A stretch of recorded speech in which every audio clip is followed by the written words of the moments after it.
நாம நினைச்சபடி எல்லாமே நல்லபடியா நடந்தது. எல்லாரும் சந்தோஷமா போனாங்கல்ல. ஆமாக்கா, சங்கரிக்கா சொல்லிட்டு இருந்தாங்க. காலையில இருந்து உங்களுக்கு போன் வந்துட்டே இருக்கான். எல்லாரும் போன்ல நன்றி சொல்றாங்களா? அவங்களும் பாவம் கஷ்டப்பட்டாங்க. எல்லா கிராமத்துக்கும் போய் பொண்ணு மாப்பிள்ளைய தேடிட்டு வந்தாங்க. நீங்க 2 பேரும் அவங்களுக்கு ஏதாவது கொடுத்தீங்களா? ஆமா கொடுத்தோம். ஒரு தங்க செயின், அப்புறம் புது புடவை, அப்புறம் அரிசி எல்லாம் கூட கொடுத்தோம். ரொம்ப நல்ல வேலை செஞ்சீங்க. சகி தூங்குறா.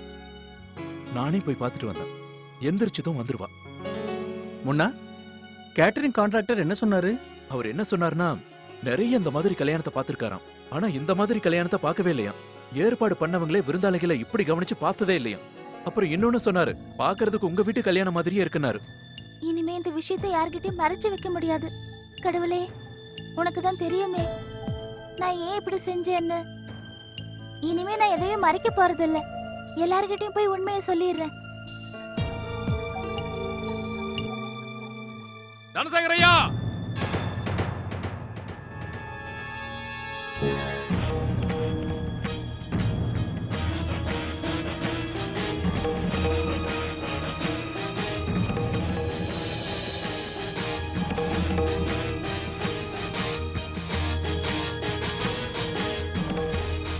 இந்த ஆள் நேத்து கல்யாணத்துக்கு வந்திருந்தவன்ல? ஆமா பெரியப்பா.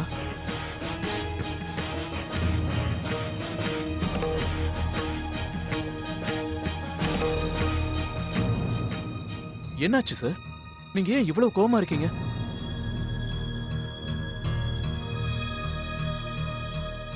நீங்க இப்படி பண்ணுவீங்க நான் எதிர்பார்க்கவே இல்லை.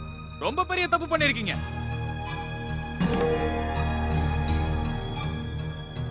என்னாச்சுப்பா?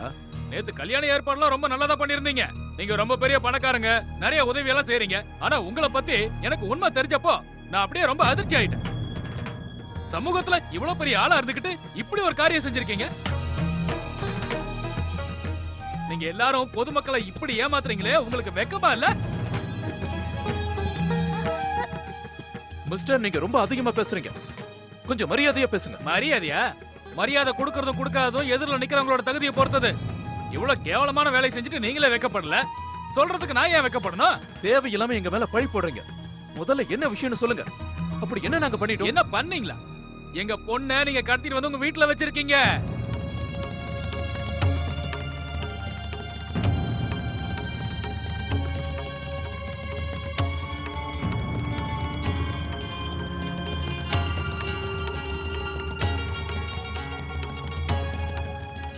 என்ன உளறீங்க நீங்க? நாங்க யாரையும் கடத்திட்டு வரல. யார் உங்க பொண்ணு? அவ யாருன்னு எங்களுக்கு தெரியாது. அதோ அங்க நிக்கிறாளே அவதான்.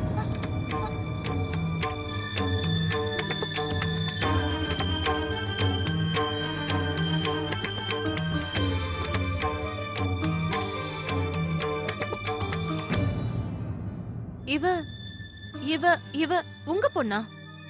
சகி, இவரு உங்க அப்பாவா? நான் அவளோட அப்பா இல்லம்மா, அவ மாமா. ஆனா அவளை என் சொந்த பொண்ணு மாதிரி தான் வளர்த்துக்கிட்டு இருந்தேன். என்னமா சகி, நான் ஒண்ணும் தப்பா சொல்லல. எல்லாருக்கும் நீயே உண்மையை சொல்லு. சொல்லுமா சொல்லு. இனிமே நீ யாருக்காகவும் பயப்பட தேவையில்லை. உன்னோட மாமா நான் வந்துட்டேன். நீங்க என்ன பேசுறீங்க? இவ எதுக்காக எங்களை பார்த்து பயப்படணும்? அதானே. இத்தனை நாள் இவ எங்க கூட எங்க வீட்ல தான் இருக்கா. இவளை எங்க குடும்பத்துல ஒருத்தியா தான் நாங்க பார்த்தோம். நல்லா பாத்துருப்பீங்க. உங்களை மாதிரி பணக்காரங்களை பத்தி எனக்கு நல்லா தெரியும். சமூகத்துல நல்ல பேர் எடுக்கிறதுக்காக கல்யாணம் பண்ணி வைக்கிறீங்க. அதுக்கப்புறம் சம்பளம் கொடுக்காம அவங்கள வேலைக்காரங்களா வச்சுக்கிறீங்க. என்ன கண்டுபிடி உளறீங்க? இந்த பொண்ணு நாங்க கடத்தவும் இல்ல, இந்த வீட்ல நாங்க இவ்வளவு வேலைக்காரியாவும் நடத்தல. வீட்டு வேலை செய்யாம இருந்திருக்கலாம். ஆனா குழந்தை பாத்துக்கிற ஆயா மாதிரி அவளை வேலை வாங்கியிருப்பீங்க. இதோ இந்த குழந்தை சுத்தம் பண்ற வேலையெல்லாம் அவளை செய்ய சொல்லியிருப்பீங்க. உங்களை மாதிரி ஆளுங்களை பத்தி எனக்கு நல்லா தெரியுங்க. நீங்க என்ன சார் பேசிக்கிட்டு இருக்கீங்க? எங்களை எதுக்கு குறை சொல்றீங்க? சகி உங்க பொண்ணா இருந்தா அவ காணாம போய் எத்தனை நாள் ஆச்சு? நீங்க போலீஸ்ல கம்ப்ளைண்ட் கொடுத்தீங்களா? இல்ல தேட முயற்சி பண்ணீங்களா? பெருசா பேச வந்துட்டீங்க. அது ஆமாங்க, நான் கம்ப்ளைண்ட் எல்லாம் கொடுக்கலங்க.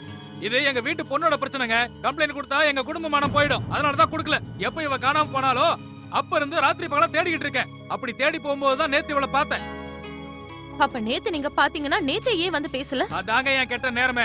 நான் இவளை பார்த்துட்டு ஓடி வரதுக்குள்ள நீங்க எல்லாரும் கார்ல ஏறி கிளம்பிட்டீங்க.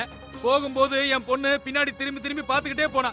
மனசுலயே அழுதுருப்பா, மாமா என்ன வந்து காப்பாத்து, என்ன எப்படியாவது காப்பாத்துன்னு. அவளை பார்த்ததுல இருந்து எனக்கு தூக்கமே இல்ல. விடிய காத்தால எந்திரிச்சு உடனே ஓடி வரேன்.